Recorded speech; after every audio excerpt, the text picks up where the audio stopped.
Hey guys, what's going on? So we had an update last night that introduced a few new things. One of the big ones being a new hunt, Azimanak or whatever. We've gone through stages 1 through 8. It's pretty tough. It was already pretty tough on stage 8. I haven't really found out the right strategy for it, but we're gonna try, dive in. And as it usually is, stage 11 is kind of different from stage 10, but stage 10 is kind of the same all throughout. So it would be nice to check out stage 11 if we can get through stage 10. I would probably have to switch up my team a little bit. This is just my kind of general team now. So we might want to try and put like Destina in there. There are a lot of debuffs going on sometimes. As for anyone else, I'm not too sure currently. So we're going to just try with this team. I'm probably going to still put Ravi up front actually. Not too sure if we'll have enough damage here. Also, the background is definitely raid-like, which is pretty interesting.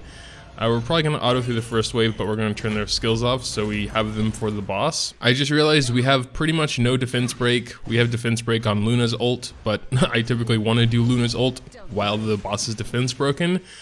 So we might need to change that up a little bit. Always like having a defense break besides Luna in there. But here's the boss. First skill, very reminiscent of Queen Azimanak. Kind of just bleeds everyone. We're going to go ahead and get this attack boost, a little bit of healing in there. Already at stage 9, he has an extra passive. It gets berserk for every 4th hit he takes, and it has 4 levels, each greatly increasing his attack, defense, and speed. That sounds fun. If you guys can hear that pounding outside, sorry about that. I don't know what the hell they're doing out there, just like kind of pounding on our walls for no reason. So if he has 3 or more debuffs, all are dispelled. Also, he'll decrease damage suffered from a single attack by all allies by 80% if there's an Azimanak observer, which I guess is those little eggs there. Additionally, decreases opponent's amount healed by 90% when the caster's health is below 30%.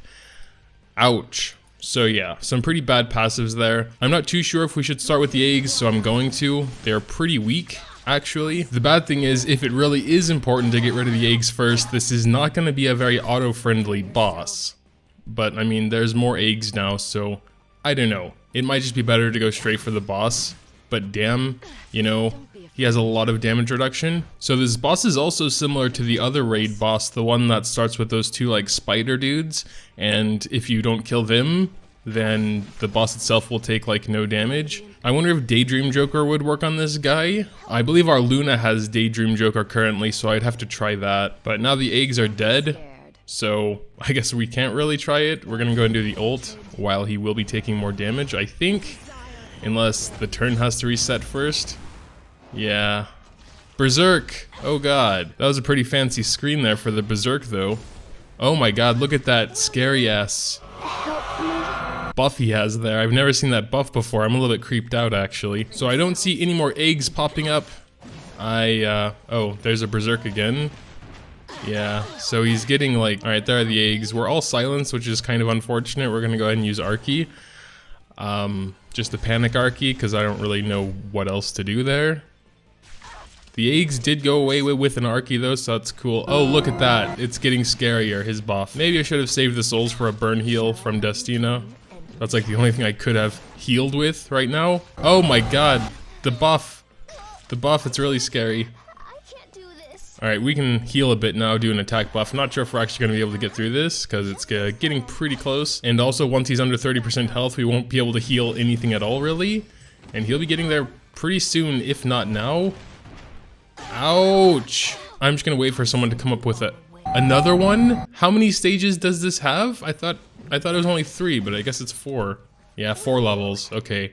So he's at maximum Berserk now, which is bad. Yeah, that's gonna hurt a lot. And we got the eggs. Let's just attack him straight away. Oh yeah, but Daydream Joker definitely doesn't work on him. Yep. Okay. And watch, we're probably gonna heal pretty much nothing now. Look at that tiny ass heal. Oh my god, look at that damage. 408 damage from a Luna ult. Probably the only way to do this is to have only AoE heroes, like auto-wise. Go do one more Archie. You can do it, Archie, I believe in you. But it's like, if you have a bunch of AoE heroes, he's gonna get that Berserk so fast. Because you're always gonna be hitting him, and not like just with your DPS, which might be what you should be doing. So that didn't work out. Destina was actually pretty useless there. By the time I actually needed her heals, it was too late to really heal. At least Hazel gives the attack up there. And yeah, I don't know. It might just be that she's a little bit too slow. It would probably be important to have a nice, strong AoE. At least one. I mean, we do have Ravi, but her AoE takes way too long. The interesting thing about this boss is it's just light and dark enemies, so you can really take anyone, I guess. Says might be interesting. We definitely do need some more damage in there. Let's just give it a try, I guess. So yeah, it's pretty much mandatory to kill the eggs, it looks like, because if you don't, I mean, poison might work, but then again, if it has more than 3 debuffs, it just removes them anyway. So I don't know how well that would work. Yeah, almost. Says this thing almost got rid of that one, so it's kind of a shame I have to use Ravi for that egg, but we can do Luna's ult now. I think that should do more damage. Yeah, okay. So basically you just gotta get rid of the eggs. Also, we have the defense break now, so Says should do some even nicer damage. Probably still not quite it. No, that's definitely some pretty good damage. He's already half dead, but his first berserk did go off now, so yeah, it's pretty bad. But now we can probably get rid of both eggs with just one Says attack there, because he does get that AoE. But I believe that counts as an attack on the boss as well, further making his berserk thing do its stuff. And unfortunately have to attack him with Hazel as well. Yeah, second level of berserk, not looking very good right now. We can do the AoE from Ravi. Yeah, like now it's kind of bad because Says is gonna attack twice, just making his berserk go even faster. Like there's one attack, and then second attack, probably going into, yep, next level of berserk. Yeah. Go Ravi! Kill him! One shot. Almost. Shadow Rose might actually be pretty good here once I get her to 60 and maybe with a bit more damage, because she has AoE on her third skill, and those eggs are light type, so she'd do some extra damage. I would probably have to gear her more towards PvE, because like I said in my last video, she's like full speed right now for Arena, but for the hunt I may switch around her gear. We also got some new achievements. You know, we can get some of these shells. Also, 3 new gear sets we can farm if you're strong enough to do it. I currently am not at the moment. Also in the steel workshop, you know, we could already try some 85 boots, a few of them, like 2. We can get the Unity, Immunity, and Rage sets here. Pretty interesting. These were previously pretty hard to get. I think mostly just from Labyrinth and Raid. Boots are just kind of always the thing I'm spinning this stuff on, because boots are so RNG, so random. Let's go ahead and try a pair. Come on, good boots. Rage with defense. Not what I was looking for. Oh, right. I was looking at the red ones. We can try some 70s as well. Whatever. We have some gold. Yeah, I don't know. Those are alright, I guess. Nah, not really. I would need speed as a main stat if I'm going for immunity, because immunity, 1 turn immunity, you're really, the only thing you're gonna really want to use that for is Arena. Everything else takes too many turns. Alright, one more 70. Let's go.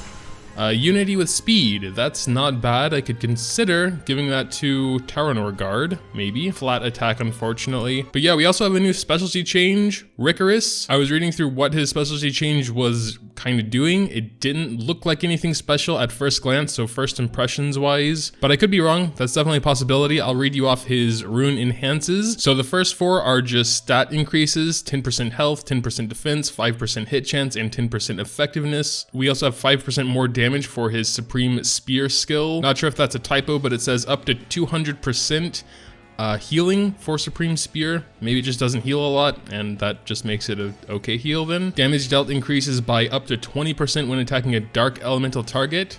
Maybe something for the new boss. Another one for Dark Elementals, 30% chance to inflict additional damage with Quick Pierce when attacking a Dark Elemental target. Damage dealt increases proportional to the caster's attack. This next one seems a little bit niche, but he'll have a 100% chance to dispel a debuff on the caster when the caster's health is below 20% at the beginning of the turn. So, you know, for someone who's probably going to be a more DPS-y sort of dude, under 20% you're pretty much dead, so yeah. And increases attack and defense by 20% when the caster's health is below 50%. So, you know, a little bit extra defense there to make the previous thing proc, perhaps. Also, of course, one of his skills has been buffed when he specialty changes, that is Supreme Spear.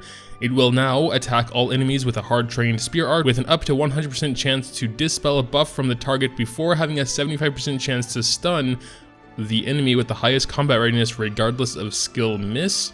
Recovers caster's health after attack, so he'll heal himself. Good chance to stun the enemy with the highest combat readiness, so the one that would go first of the enemies, and dispel a buff. So you know, it doesn't sound bad, again, for like arena purposes. So even though I have like, I think 3 Rikoris, I don't know if it's enough to justify raising him now, especially when I have others to focus on like Lidica and Shadow Rose. Yeah, those were the 2 main things with the patch, I would say. We also got some new Moonlight heroes in the Mystic Summon. I don't consider those big things because like 1 out of 10,000 people are actually going to get them, so it's like kind of a lottery there. But yeah, I guess that's pretty much it. Let's go ahead and wrap it up with a free Covenant summon. See what we get. Nothing special. Another Timeless Anchor. The same thing we got yesterday. But yeah, so it'll take some time to learn exactly what's going on with this new hunt, but excited to start farming it. The immunity set's probably gonna be pretty much meta for arena. It's only a 2-piece, so you could still have the 4-piece speed set.